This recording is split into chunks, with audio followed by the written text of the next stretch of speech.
used to come here before it was even a reserve and just walk generally around here because it was always good for bird life. It was good for mammal life, foxes and the rest of it.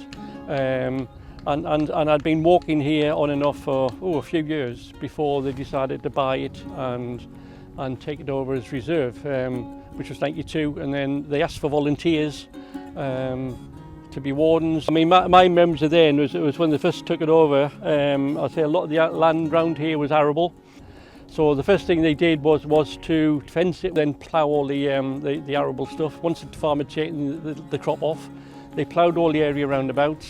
It was bright white chalk with the central bit in the middle, and the central bit was all covered in scrub all over the place.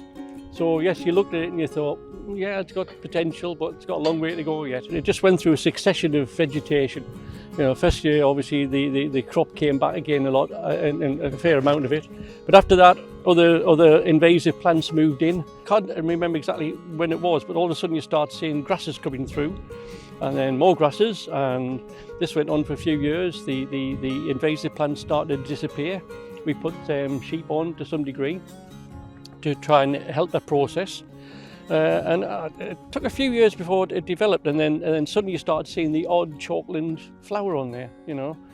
I mean, seriously, I mean, I'm watching the place change over the years, and watching the wildlife change over the years. It's been fabulous, and every year is different. I mean, it's starting to settle down a bit now, but as I say, the big problem you have is that you've got to be working at it all the time. We've got areas here. If we stop managing that, if you take your eye off it for 2 or 3 years, before you know it, there's just like scrub everywhere.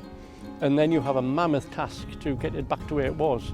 I never had any intention of leaving here, and I thought, well, as long as I'm alive, I'll still be here, and I'll still keep coming here until I can't do it anymore, basically.